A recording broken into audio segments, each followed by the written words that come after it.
Greetings, culture lovers. Welcome back to another edition of Sentimental Elephants, a musical journey.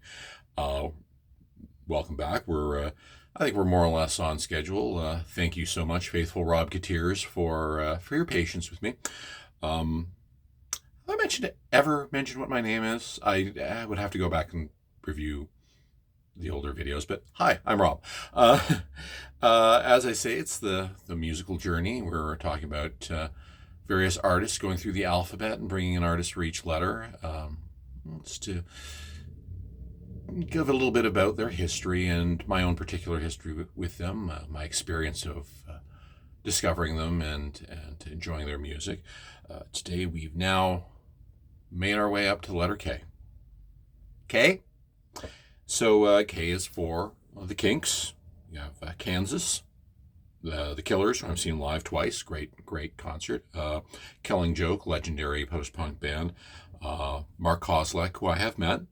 Mark Knopfler, also great guitar player. Keane. And then we have Carole King, B.B. King, the Kings of Leon, King Cobb Steely, and our subject for this new edition, King Crimson. Now, this one's going to be a little bit different, just because King Crimson, I'm going to be needing to tread a little gingerly. I'll put it this one: King Crimson are blockers. Robert Fripp is well known for the chief, guru of King Crimson. Their guitar player is kind of very sensitive about his intellectual property and tends to block a lot of things, a lot of reaction videos. Now, I never play any music from these artists, so that doesn't really come up. But normally I'd be showing in this case would be one of my many King Crimson box sets or artifacts to display the band. And I'm just going to be a little careful about that. I don't want any case of saying, oh no, that image is protected intellectual property. I don't really want to deal with my videos being blocked or taken down. So I'm just not going to be showing any of that. In fact, the thumbnail image is nothing to do with the band. It actually is for the Kansas City Royals baseball team. It's not even crimson or any kind of red. It's blue, but it's got a crown and it says KC, so good enough for me. What else do we say?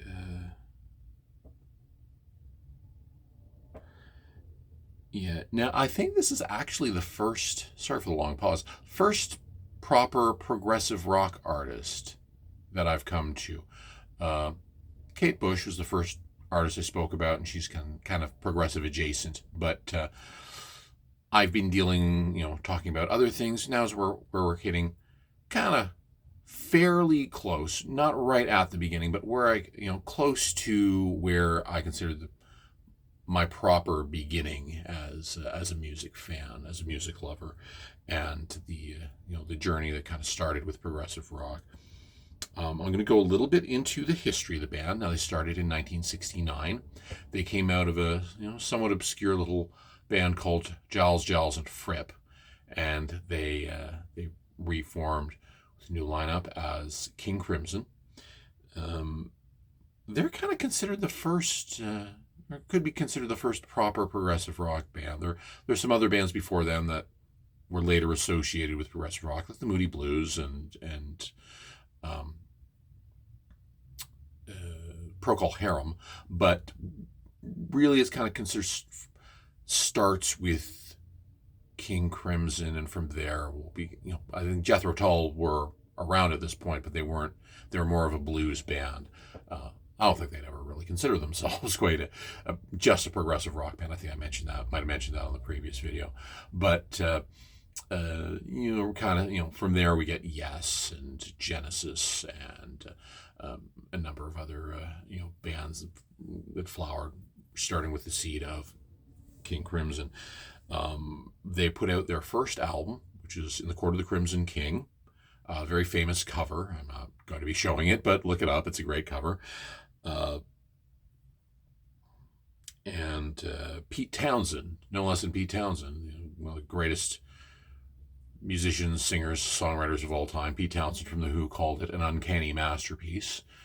And around about that time, the summer of 1969, besides serving as the inspiration for a song by Bryan Adams, there was King Crimson opened for the Rolling Stones at a very important show, which is a free show at Hyde Park. It was kind of a memorial to their original guitar player Brian Jones, who had just passed, and that got them a lot of exposure. And bang, big debut. Was a lot of credibility, a lot of buzz around them. And then they went on fairly extensive tour of the United States up until the end of the year. And at the end of that tour, half the band left. Ian MacDonald and Michael Giles. Ian MacDonald, who's a multi-instrumentalist, keyboards, woodwinds, all kinds of things. Michael Giles, a drummer. They basically were just being pulled in different directions. Felt that way and were just exhausted from the tour and decided to leave. This is a bit of a trend in King Crimson history. Up until the 1980s, there was no King Crimson studio album with the same exact lineup as the previous album, and there's a lot of kind of stop starts, which is why their maybe career did not go on to be as big as bigger bands like Yes and Genesis. But out of this adversity, I think, came constant creativity, constant evolution. So might not have led to commercial as the commercial rewards that other bands got, but I think it definitely reaped creative dividends. Now, the kind of a theme of King Crimson is constant change. They carried on in various forms up until 1974. Then they split for good. That was it. There's not going to be any more King Crimson. And then about 80, 81, they got back together with a whole new band and a whole new sound. And strangely enough, they actually got some more commercial airplay. They actually had 3 albums in a row with the same lineup. So then they split up again, and they came back in the 90s and had a few different shifts and changes. And that lasted till, it kind of varies, sort of until 2004, but then they did have another tour in 2007. But after that 2007 tour, that was it. There wasn't going to be any more King Crimson. And then in 2014, they got back together with another whole new lineup. This one actually was a very, very interesting lineup. It was the biggest lineup yet, and it was relatively consistent. Based, it would be 7 or 8 members. It was generally the same, more or less the same lineup through the years. The one sort of factor was Bill Rieflin, who had been in Ministry and REM, and this was a lineup with 3 drummers. I'm not sure if I mentioned that, but he was one of the drummers, drums and keyboards. But he was dealing with some health issues over the years. He was living with cancer, and he was out for a bit. So they brought in a new drummer in the middle position by the name of Jeremy Stacey, and that was their 3 drummer lineup. From then on, Bill Rieflin did come back, but he wasn't able to play drums due to sort of the effects of his illness. But he was a keyboard player. He was there as their keyboard player behind the drummers, and he was there sort of off and on over through the years until he left, and then sadly he passed away a few years ago. I think it was 2020. But apart from those issues, it was a fairly stable lineup. They kept going until 2021. Right at the end of that year, there was one last tour, and they played, I believe it was in Japan, was their final show. And from then they said, yeah, we're not I believe what Robert Fripp said was King Crimson has moved from sound to silence. And so they've broken up for good. But they've broken up for good before. Now, Robert Fripp, also a couple of other key members of the band, Mel Collins and Tony Levin, they're in their mid 70s. And I think that was kind of a factor of, like, maybe not up for like a full, all of the stresses and energy required for a full King Crimson tour. So possibly this is the actual final tour, but who knows? Now we're going to move on to my own personal history for the band. It was actually in 83, 84 that I first became aware of, the existence of King Crimson. I just knew them as a name. I didn't, this is right when I'm coming to the end of my public school years, about to go into high school shortly. And this is where my real interest in music, as a full-on music fan, music geek, obsessed music geek, would kick in. And the local radio station would, and I think I actually even saw a little bit of a video on one of the video programs at the time of the song Sleepless.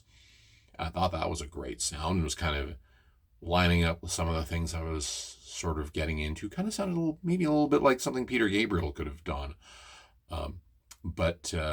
And hopefully I'll touch on this later, Robert Fripp actually played with Peter Gabriel on a number of his albums. It was very exciting, and I didn't get to hear it too many times, but I just remember this song.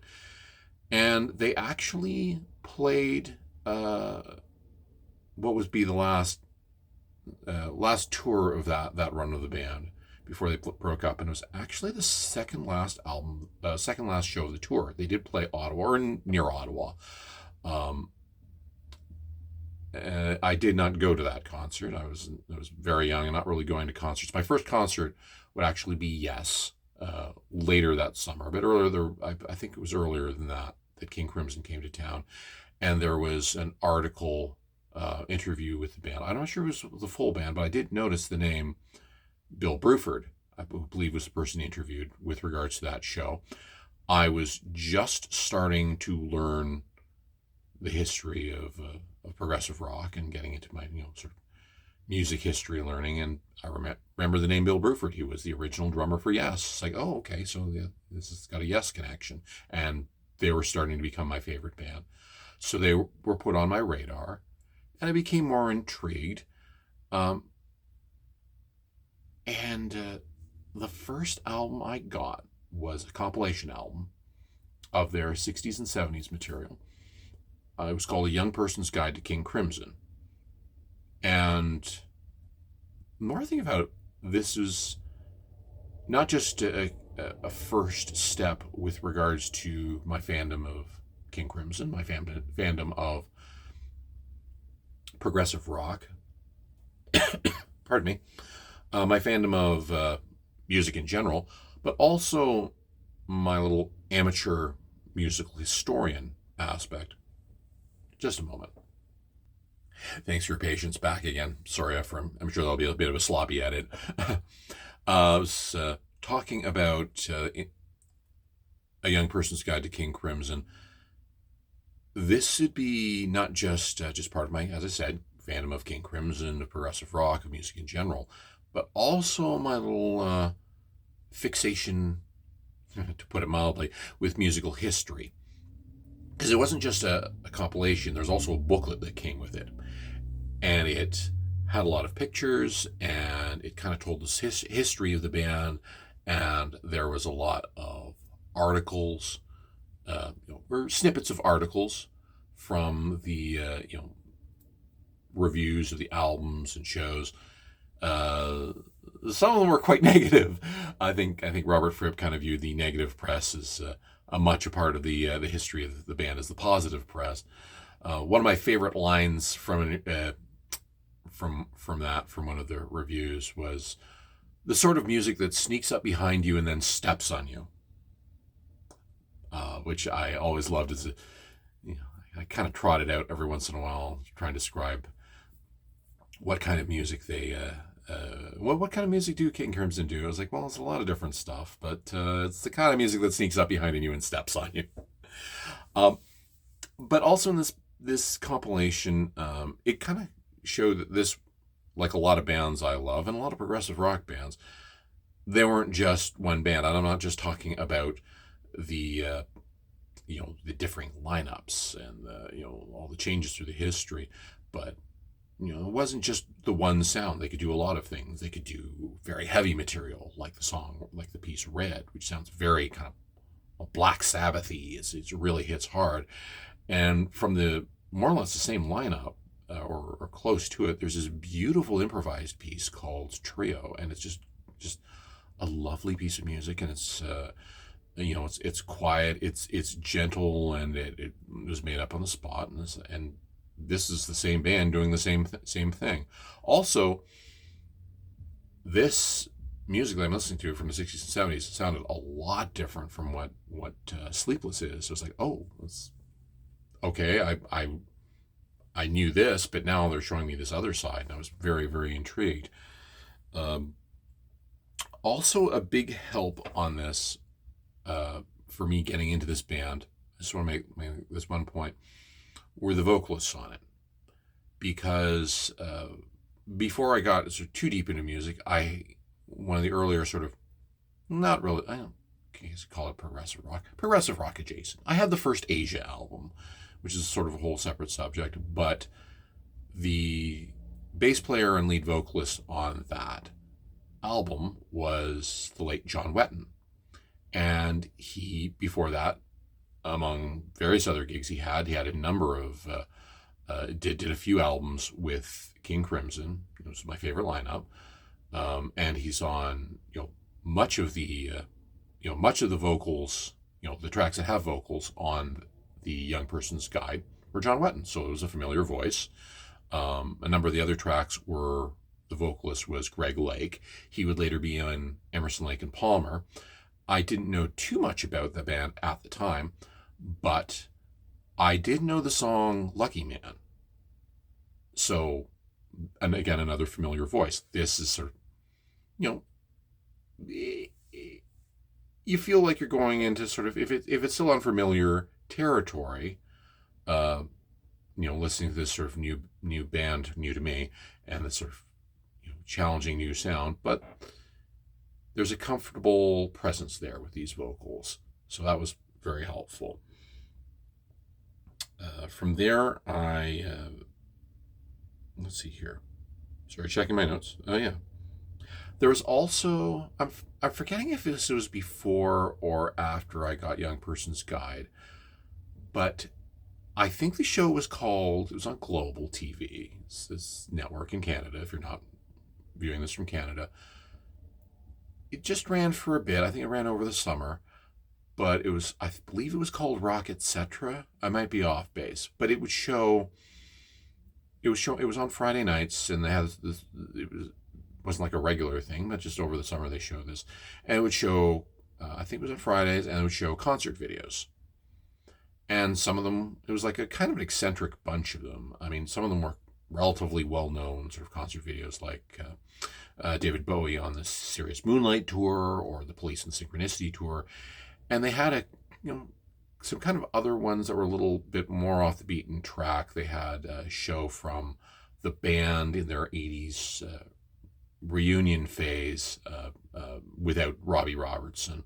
There's one from John Mayall. There was one from odd double bill of Johnny Winter and Golden Earring. and they showed one from King Crimson, which was on the 82 tour.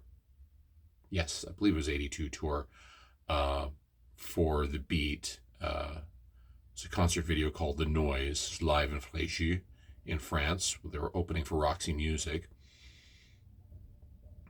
And that, I didn't have the ability to record it, but I just did my best to memorize that. It was their 80s sound, and it's just this, again, it's different from any other sound that they had. It was very bold, very kind of exciting. I really loved that one thing, so that stuck in my mind. So later on, I'm starting high school, and I had a moment where I was able to buy a bunch of albums. So I bought several albums from King Crimson, mainly from the Mark III period in the mid 70s or the early mid 70s, which is my favorite. I mentioned my favorite period. The albums were Lark Tongues in Aspic, Starless and Bible Black, and Red. And then I got a couple of the 80s albums. For some reason, I wasn't able to track down the Three of a Perfect Pair album, which had Sleepless on it. But I got the other two, which were Discipline and Beat, which were both. So I was able to, oh, yes, this was from the tour, from that concert video I saw. So I was able to, he said, oh, yeah, so this is what these songs were, just going by memory.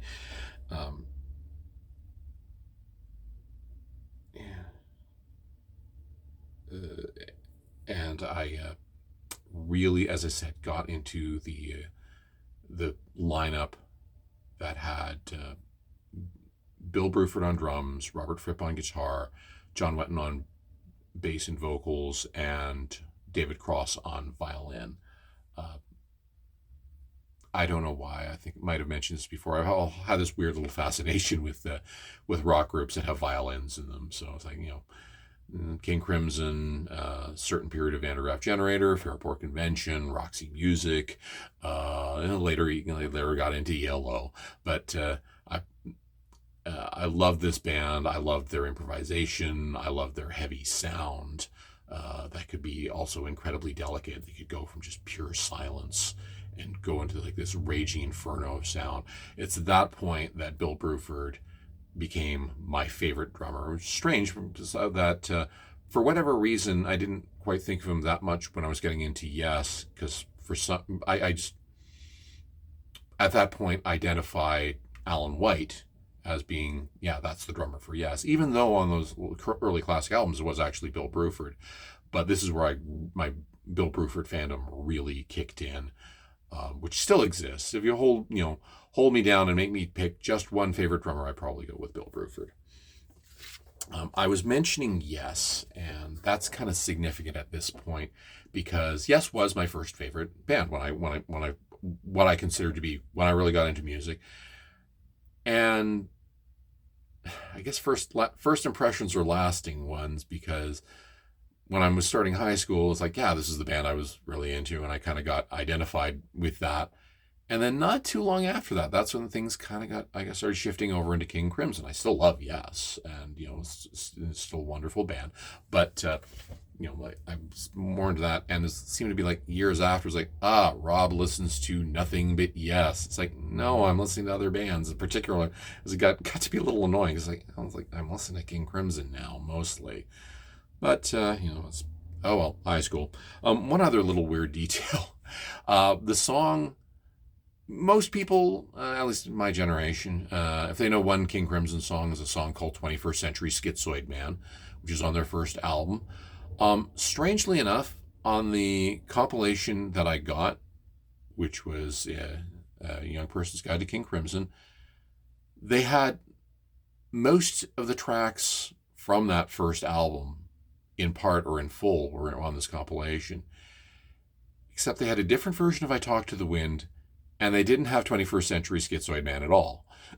So I didn't even know the song. I didn't even it would be a while before I actually got that first album. First time I heard it was with my first girlfriend, Cheryl, who I mentioned during the Doors video that I talked about, and she had that album. So that was the first time I ever actually heard the album in full, and that was the first time I heard 21st Century Schizoid Man. But it was a bit before I heard kind of what's considered their signature song. It's a song that's kind of a little bit of I feel like the band has a bit of a love-hate relationship with it, more just because that would be a song that I guess fans would scream out requests for. And I remember there's one little tune they did as an offcut, and they said, "We don't do 21st Century Schizoid Man." I remember when it was announced that they were going to be coming to Ottawa a few years ago. We'll talk about that show announcement a bit later on. But one of my Facebook friends saying, "Oh, I'd love to hear them play 21st Century Schizoid Man," and I was thinking, Might not want to hold your breath on that one. And then later I found out that on that tour, or yeah, that particular lineup of the band would regularly play play that song as an encore. So I'm like, okay, but it's a great song though. It's very dynamic, very challenging. It mentioned that it was covered by. I'll just mention that it was covered by April Wine, Canadian rock legends, and when I did hear their version, it's actually very faithful. It's a very good version. I believe Ozzy Osbourne might have. I remember hearing that he'd covered it at some point, but I couldn't really speak to that cover. I haven't heard it, but April Wine's version is very good.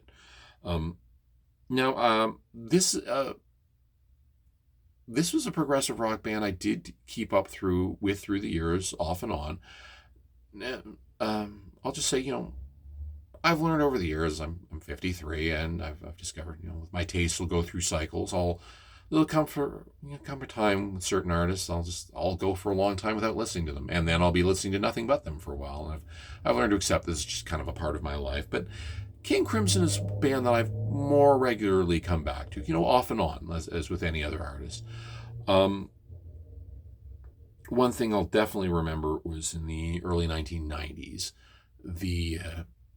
they released a box set, and I was very excited for this, called The Great Deceiver, and it was live material, previously unreleased, from my favorite lineup, the Mark III lineup. And it was coming up on Christmas, and I asked my parents for that, and they gave it to me as a Christmas present. And somehow, I managed to listen to it all the way through, bits and starts, but I listened to the whole box set, 4-disc box set, twice on the day I got it. Christmas Day, when I know I was doing other things. I don't know how I managed that, because I'm spending time with my family, but somehow, I listened to this. It was a wonderful set. It was like everything I'd imagined it would be. It was a lot of great material in it. That's a big part of the King Crimson history. Is there's a lot of archival material, and as I think I mentioned before, I really love bands that have a strong sense of their own history.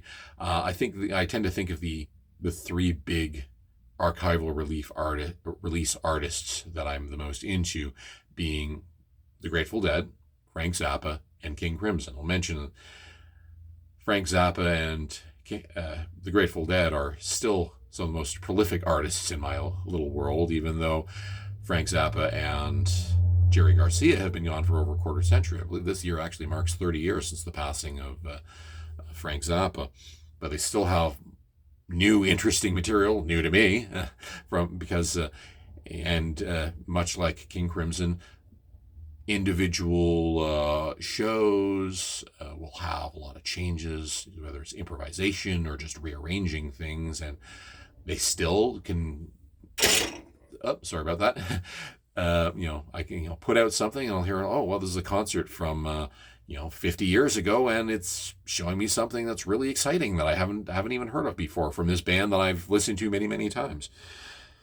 And in the case of King Crimson, it's both live and studio material. So they'll here's some improvisations or some, here's some things from these particular sessions that turned into this, and I'll find it really interesting how this kind of fragment eventually turned into this completed work. And even, things that I've, been out for quite some time. The Mark II lineup, which I kind of thought of as a little bit of a, I initially didn't really, I didn't really pay that much attention to it. That was the lineup that created the album Islands. And for many years, I think I'd had it for a while. Okay, it's part of the collection, put it on the pile, put it next to my other ones. I didn't really think that much of it. And at one point in my I was in my late 20s, and for some reason I just put on this album, and I was hearing it in a whole new way. I thought this is an incredible album. Why did I never notice it before? And the second side is just beautiful. It starts off with this instrumental piece called Prelude, Song of the Gulls, and it's just sort of all orchestral, and then it goes into the title track, Islands, which is just this gorgeous piece of music. It's like, wow. And all of a sudden, out of nowhere, this becomes one of my favorite albums, and from an album I've completely ignored. I like to say about 1970, well, 71, 72. It's mostly 1972 King Crimson, the Mark II lineup. I sort of said it's like, for me, it's like the 1971 version of the Grateful Dead. It's not my favorite lineup, but I think of it as my favorite lineup that's nobody else's favorite lineup. It's kind of the underdog. It doesn't get too much attention. It's but it's got its own kind of scrappy energy that does appeal to me when my head is in that particular way. Just as a heads up, there's a fair amount of archive panic with regards to King Crimson. They've got a crazy huge amount of material. So it's like, oh, where do I start? I'm not sure if I can really tell you where to start. There's a number of different compilations. Doesn't hurt to start with In the Court of the Crimson King, but just know that's not all there is. There's a lot of great material, a lot of constantly changing sounds, but it's always, for me, it's always fascinating where they go and just what this band could do on any given night. I will say this with regards to kind of my fandom, the history of my fandom. This is kind of also with regards to my interest in progressive rock. I was talking once with my friend Jay. Love you, bestie. You're amazing. Jay, and she said, "Oh yeah, from the moment I met you, I knew you were into progressive rock." And I thought that's kind of interesting because when she and I met, I actually hadn't really been listening to that much progressive rock. I'm not sure what I was listening to, but I was listening to other things. It might have been more jam band type stuff or some other thing. But with my cycles, it'd gone cycles of what I'm listening to. It's been a while since I've been real progressive rock focused.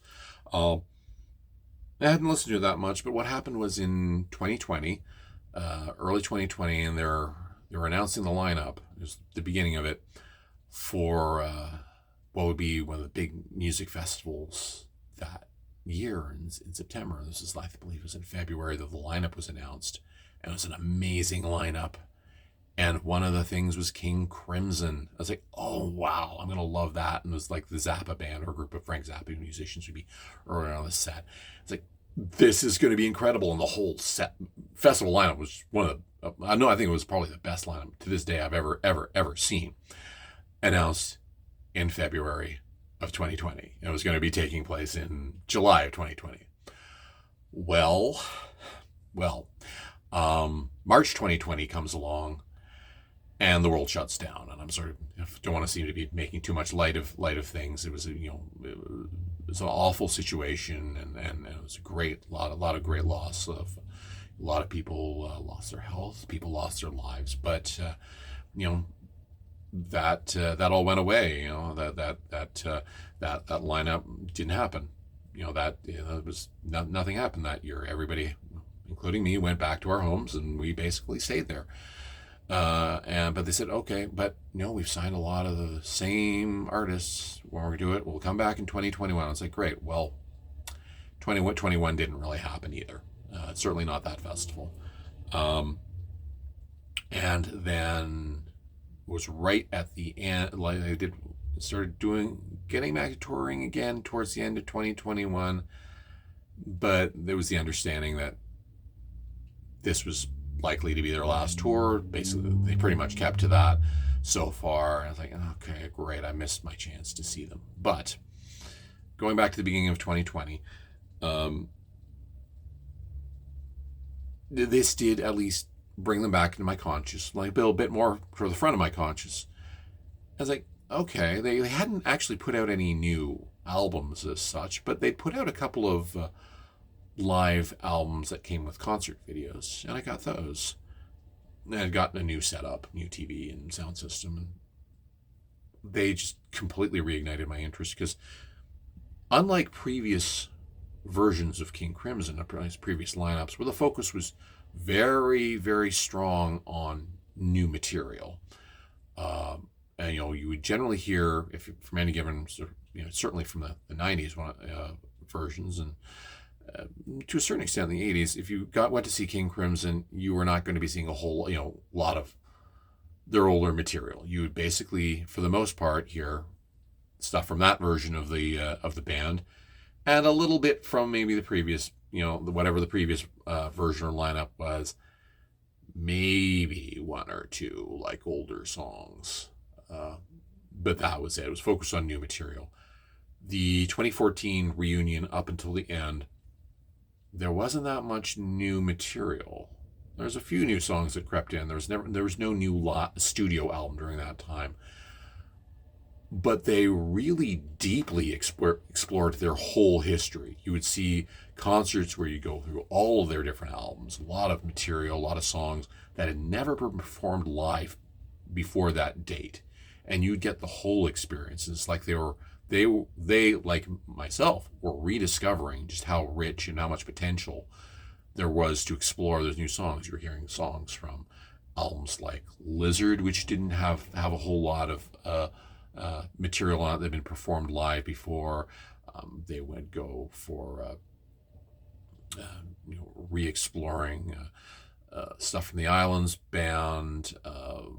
Every different lineup would have something represented in these concerts, and when I'm getting these concert videos. And the last one that came, particularly the later one, which is an album live in Mexico City, called Meltdown, and the presentation was also just amazing. This was like some of the best video presentation of King Crimson I'd ever seen before, and so it really triggered things off. And then now I'm in a period where I'm spending a lot of time at home. I'm not really getting out that much. I was like, well, what else am I kind of going to do? So I'm like listening to a lot of music while I'm working at home. I wound up doing a fair amount of overtime, so I was able to get a little bit of extra money in to get caught back up on a lot of the archival releases. And I just got very, very deeply back into the band again. And from there, that actually kind of started my new progressive rock renaissance. So I was saying with my friend Jay, you're saying, oh, you're into progressive rock. It's like, well, not really that much when I met her at the time I met her, but definitely from 2020 onwards, I'm spending a lot of time watching reaction videos, and I'm becoming a bit more aware of some other bands, and I didn't get not that many new artists, but I was learning about some newer to me at least, progressive rock artists from older bands like Renaissance and Focus and Bebop Deluxe were the three newer ones that I really got into, to kind of more modern progressive rock bands. Hopefully I'll touch on them later, but Riverside, Big Train, and Porcupine Tree. But that started from falling back in love, or even more deeply in love, with King Crimson. Where am I at here? It was a very deep dive. So I'm just going to kind of touch on some of the key figures in the King Crimson history before we come to an end. Notably, I mentioned before, Robert Fripp. Now, Robert Fripp wasn't actually the main focal person right at the start. I think he would claim that he was certainly not. Much of the interest, he was the guitar player. He was a great, he was definitely a great guitar player then, but become more so as the years would go on. A very unique style, one of the least sort of kind of traditional rock. There's not a lot of blues in his playing, but there is some. But I love listening to his work. I know a lot of people sort of dismiss progressive rock as, oh yeah, it's all just technique. There's no sort of no real emotion or soul to it. I strongly disagree, and I even strongly disagree with regards to King Crimson.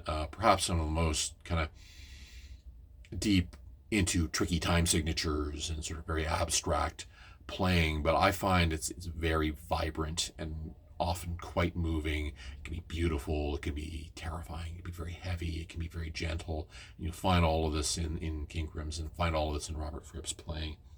Robert Fripp, as I said, though, wasn't necessarily the main person at the start, but the way the band worked out, where two of the main members leave right after the end of that first American tour, or the big long American tour at the end of 1969.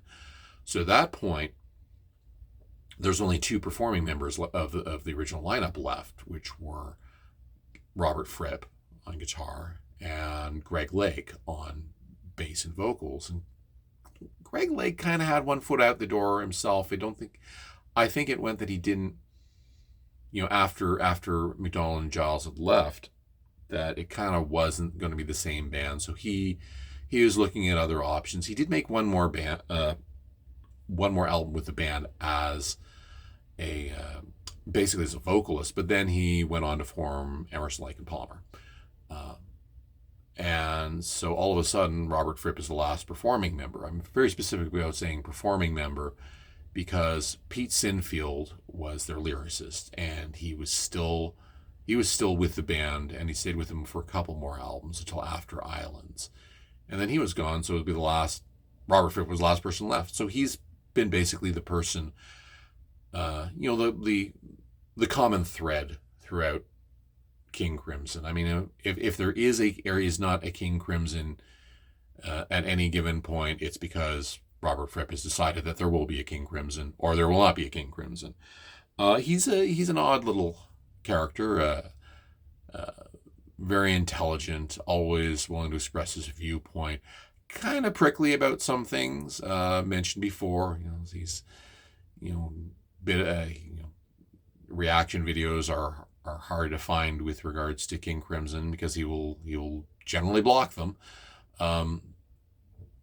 Quite witty, quite funny. He's can often have some good quotes. Outside of King Crimson, he actually has a very substantial legacy. He's got a number of interesting solo albums. Between the end of the original run of King Crimson and him reforming the band in the 80s, he did some great work with other artists. He did a lot of work with Peter Gabriel. Particularly, he produced his second album. He was also on, I think he was on the first album. He did tour with Peter Gabriel at one point. He's definitely on the third album. I believe that's him playing guitar on Games Without Frontiers. I wouldn't swear to it. He's definitely him playing it on the song Intruder, which is a great, great song.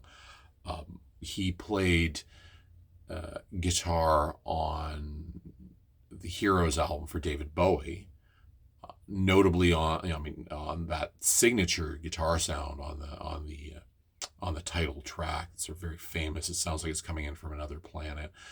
I believe somebody once said it. I think he actually said it's like, oh, it was all just done with volume. It's not a particularly big trick to create that sound. It's not technically that difficult to do. I don't know. I'm not a guitar player. I don't have a strong technical knowledge of music, but it sounds amazing. It sounds like nothing else in the world. He also was on the Fear of Music album from Talking Heads. I think it was Izimbra, which was the main track. I'm not sure if he's on that much beyond that, but he, again, a very notable guitar sound. He even produced an album for Daryl Hall of Hall & Oates, which I find kind of an odd matchup. But Daryl Hall did do vocals on one of the versions of Robert Fripp's solo album Exposure. One of my favorite little sort of lesser known tracks that he did, Robert Fripp performed on, was a song by Blondie called Fade Away and Radiate. It's not a big hit, but it's a great song. If you have the time, go check it out. He also collaborated with one of my favorite artists, which is David Sylvian. One of my sort of guitar heaven albums is the album Gone to Earth by David Sylvian, which has both Robert Fripp and Bill Nelson from Bebop Deluxe on guitar on it, and it's just an incredible album. They later did a collaboration called on the first day. It was David Sylvian and Robert Fripp, and the live album from that tour, Damage, particularly the original version, which has got this long live version of Darshan on it, is just mind-blowing. And that kind of led to in a way to the 90s King Crimson reunion. But Robert Fripp is so many cool contributions to him to show. Also, don't want to mention other great guitar player in King Crimson. He was in the 80s and the 90s and the early 2000s lineup, even though there was a bit of a falling out over him not being a part of the later reunion. But Adrian Belew, I think it was kind of neat. Before he was in King Crimson, he was kind of following Robert Fripp after a fashion, because right after Robert Fripp played on the album Heroes, the subsequent tour, the guitar player was Adrian Belew. And then when Robert Fripp played with Talking Heads on Fear of Music, Adrian Belew was once again playing with Talking Heads on the next album, Remain in Light, and the following tour. And they had a sort of very compatible sound. I'm not sure if that's how they got in touch with each other, but it's kind of neat that after that they're now in a band together. He also first came to wider notice when he toured with Frank Zappa. That was sort of his first big tour, was Adrian Belew with Frank Zappa, and he was on the Shake Your Booty album, which that's where Bowie noticed him. I won't go into in depth, but if you want to giggle, go check out you look up the story of David Bowie sort of poaching Adrian Belew from Frank Zappa's band. It's got a little bit of salty language, so I try to keep it clean here, but it's a fun story. Belew is also perhaps that's where it's sort of the kind of more pop sound, or at least left field pop sound of the 80s that kind of came in with 1980s King Crimson, because he was a very good songwriter, solo artist in his own right. He was also had another band called the Bears. Had a couple of albums. There's a bunch of very cool songs. If you look him up, Pretty Pink Rose, which has David Bowie on it. It's a really good song. Had a video, and this is this really nice song that he recorded with his daughter called "Oh Daddy." And I did get to see him outside of King Crimson with the Adrian Belew Trio at a local music festival. He's a substantial artist in his own right, so check out some Adrian Belew if you've got some time and the inclination. Next person I wanted to mention is Tony Levin, or as I like to call him, my close personal friend, Tony Levin. I'll explain that in a moment. Tony Levin is an amazing bass player, also plays an instrument called a Chapman stick, which is an 8-string touch guitar. That's what it sounds like. It's like the action is so light that you'd be able to make the notes not by plucking or strumming, but just touching the strings. He, besides being in King Crimson, he was also a long-standing member of Peter Gabriel's band. And he's one of the most prolific session bass players ever. He's played with John Lennon. He played on Berlin by Lou Reed. He played on the album Graceland for Paul Simon. I just recently discovered he was the one playing bass on the song Downtown Train by the original version by Tom Waits. I had no idea. So very much in demand. It's a bit of a recurring joke for me. We'll creep in a while, because I will always refer to him as my close personal friend Tony Levin. I refer to him as such because I've met him 3 times at different shows. He's a very personable guy, and if you've been at the same shows, you'd have just as much chance of spending a little time chatting with him as I did. He's very, very open to chatting with fans and signing autographs. You would have had just as much claim of calling him your close personal friend as I do, which is not really. It's not really any kind of close personal friendship, but I just like referring to him that way. So the first time I met him was when he was playing with the California Guitar Trio at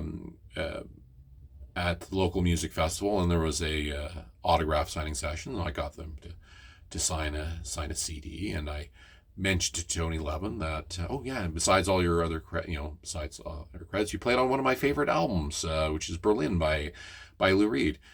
And he replied, oh yeah, that's a really good album. I don't think I ever actually met him, which kind of makes sense. My understanding was he was like a sort of an overdub or sort of an additional session where he played that bass. But it's a great acoustic bass performance. But it's at that point in the conversation that I started saying, oh, when you played on this, and I got on World Diary, and I started reciting his credits to him, and he was just smiling and nodding politely, and I was like, please stop talking, Rob. But my lips lived their own life, wild and free, and I just kept jabbering on. But he was quite gracious, even though I think he was probably a little bit mildly bemused. It's like, okay, when do I get fanboys?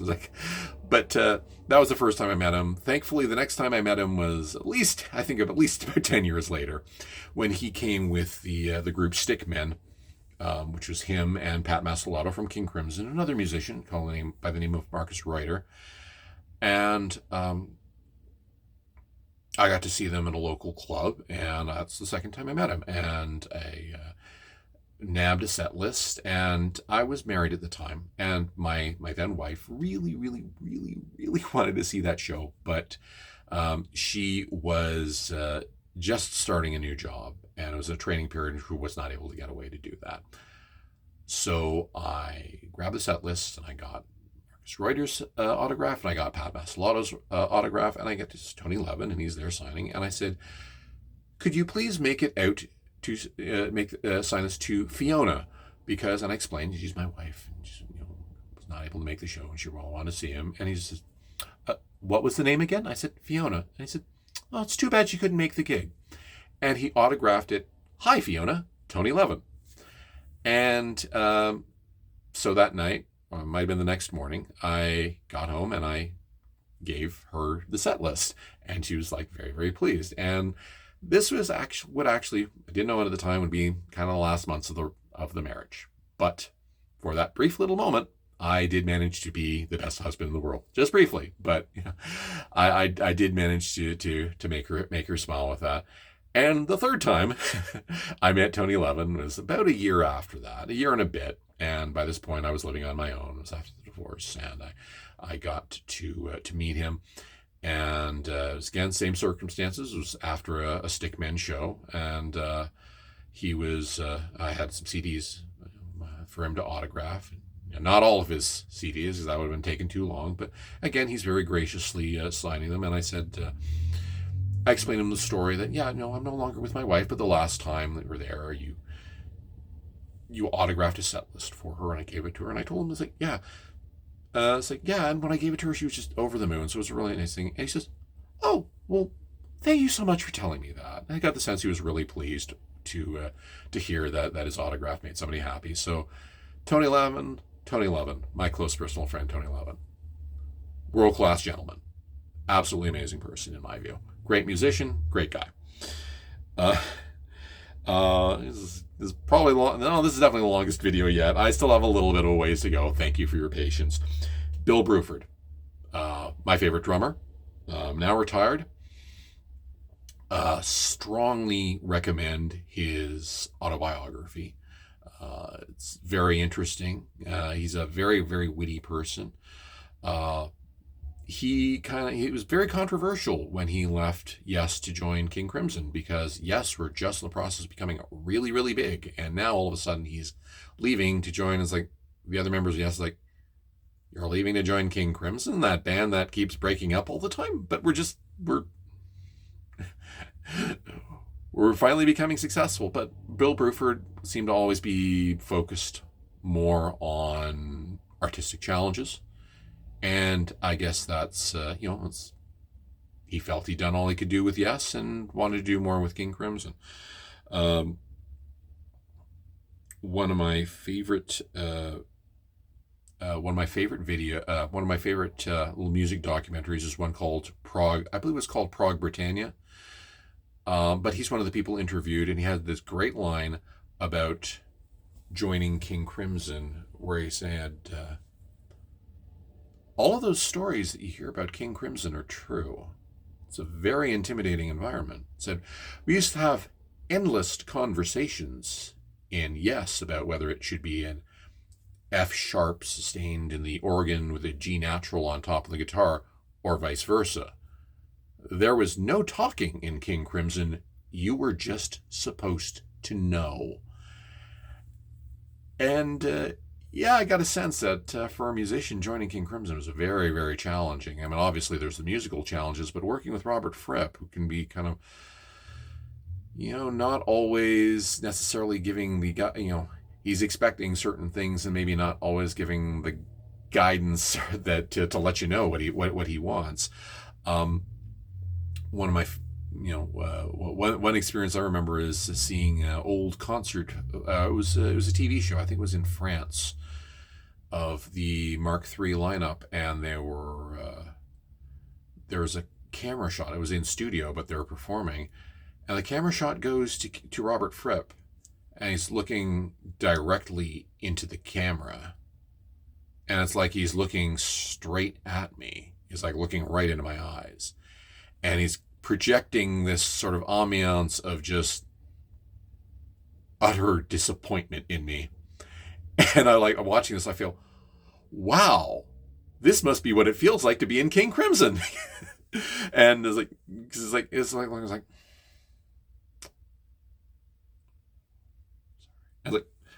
sorry, Bob.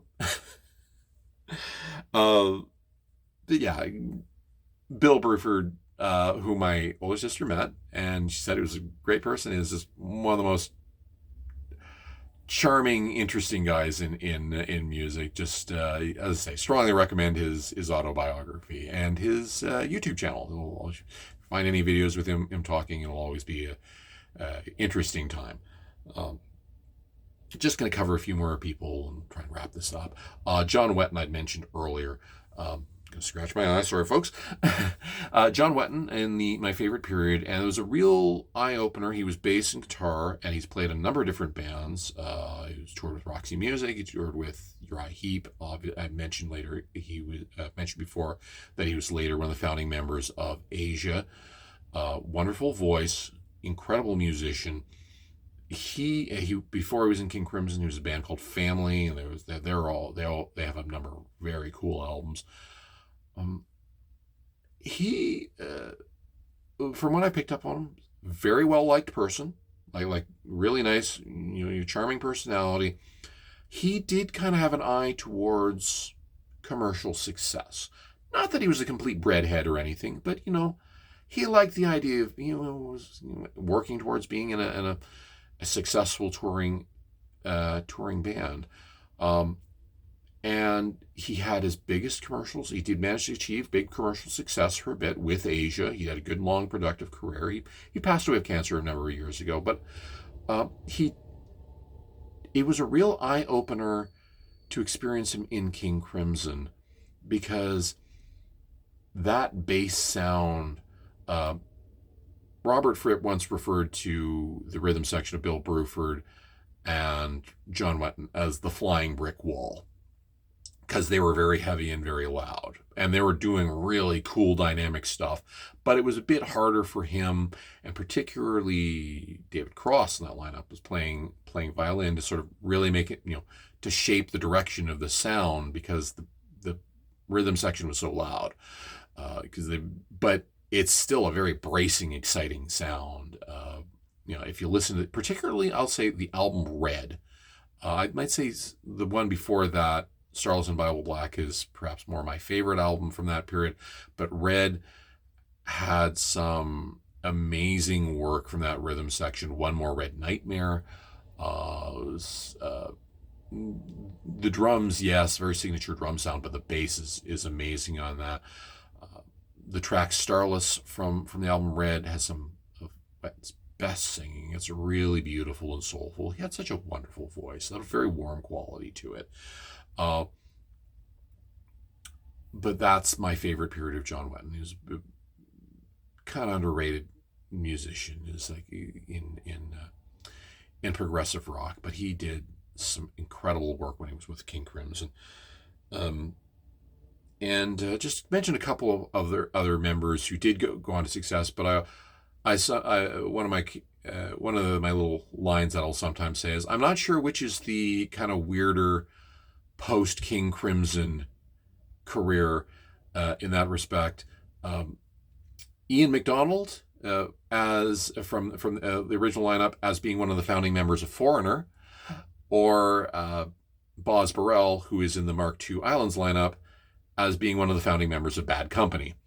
Because Foreigner and Bad Company, they've got their own legacies, but not really bands you would kind of associate with progressive rock or particularly King Crimson. But hey, they good for them. They went on to have, sadly, both of them no longer with us, but great musicians, and they had standout careers outside of the band as well. So I'm just going to try and wrap things up. We're an hour in, longest video ever. I wasn't sure if I would have enough material on this one. Oh, okay.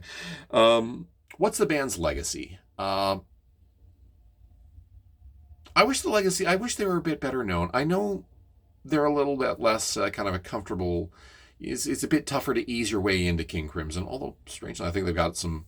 Some of their periods have got some easier, kind of, like I say, kind of left field pop, or in fact, some point, kind of new wave sounding stuff that's could fit in with other set lists, but they're not really as well known. You kind of more, kind of know a bit more about music, kind of dig into music to get to the King Crimson.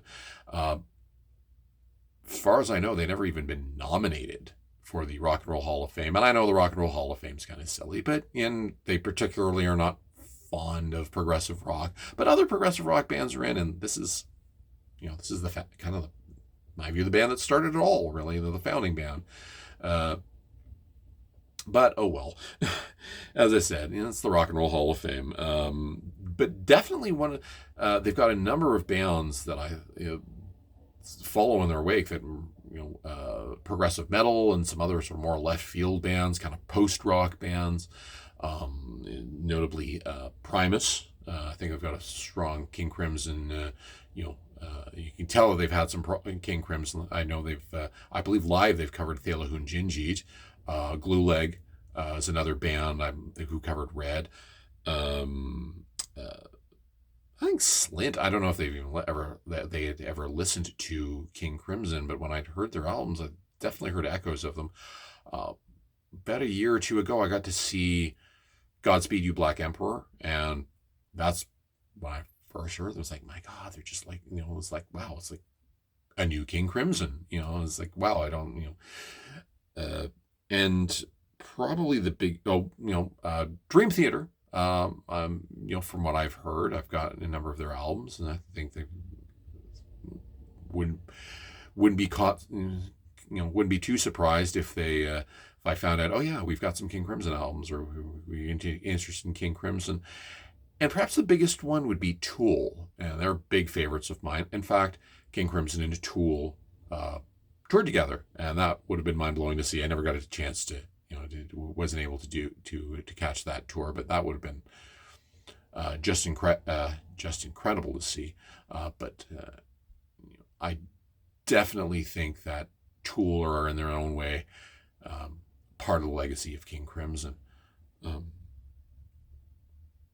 Let's see here, just kind of last sets. Did I ever get to see King Crimson as such live? Yes, I did. I did get to see them once.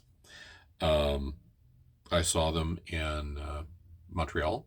It was on the Level 5 tour. It was 2001. I think I bought this is around the time I kind of lost my job at the time.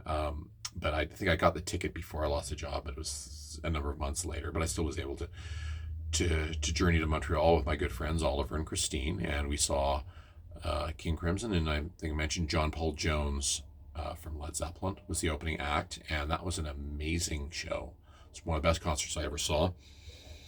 And I'll just work in one last anecdote from the first Sickman show I saw with when I was getting the autographs of the various band members of Sickman the first time around.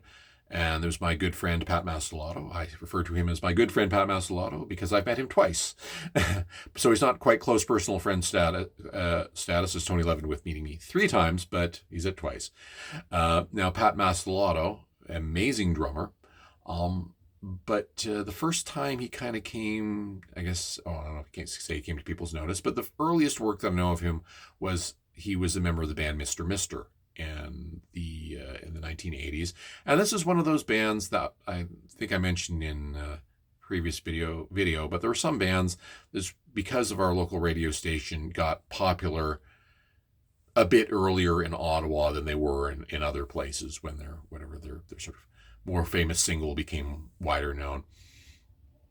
And when I'm waiting in line, I'm waiting behind someone who's already getting Pat Mastelotto's autograph, and they're talking about, oh, we saw you in 1980, whatever it was, playing with Mr. Mister, ha ha ha ha ha. And Pat Mastelotto saying, oh yeah. I think the only time we played here before was with, the only time I played here before was with, played in Ottawa was with Mr. Mister, and he's signing their autograph. So I get to them, and I've got my little thing that I want to say. I just wanted to say, I saw you with King Crimson on the Level 5 tour, and it was one of the best shows I've ever saw.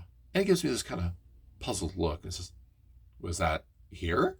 I said, no, it was in Montreal. I said, yeah, because the only time I ever played here before was with Mr. Mister. I was like, okay. I guess he was getting a lot of Mr. Mister questions that time. That was the first time I met Pat Mastelotto, and got to tell him about how much I loved his first show. And anyway, one last thing. There's a very cool documentary on the band, and it has all kinds of past and present. Well, there's not really a present members right now because the band is inactive, but what were present members at the time of the last few tours, that last lineup, as well as a lot of past members, kind of giving the their absolute unvarnished, pulling no punches lines on their time with the band, and Robert Fripp doing the same. And the name of this documentary is In the Court of the Crimson King, which can get a little confusing given they already have an album called In the Court of the Crimson King and a song called In the Court of the Crimson King. And if you go looking it up, you might find one, it'll be confusing, but look for the documentary In the Court of the Crimson King. It is, if you're into progressive rock history, if you're into King Crimson, it's really interesting. There's a lot of good interview footage, a lot of good performance footage, and it's just well worth checking out. So, hour and 7 minutes. Longest video ever. And there's one last little thing I want to mix in. So, one last King Crimson anecdote, and I'm just going to say, this is hopefully a quick one, but Chantal, who is a former girlfriend, former friend of mine, I don't say former friend in a particularly negative sense, just, we've lost touch. But if she's out there and sees this, I hope you're doing well. I think you're awesome. And she was a really good friend of mine in my mid-20s, and I would be making her, and this is how long ago this was, I'd be making her mixed tapes, folks. Ask your dad, or maybe your granddad. But just wanted to share some music with her. And progressive rock was not really her thing. She was more into punk and into pop, and she had really good taste, but she was not a progressive rock person. But I included the song Dinosaur by King Crimson, and she really loved that song. She thought that was great. She said, wow, it's about a guy who's shallow, and he's admitting that he's shallow. It's like, yeah, it's cool. It's just the Adrian Belew influence. It's like, it just goes to show that, doesn't matter what your background is, there's a possibility there might be some part of King Crimson that you will enjoy.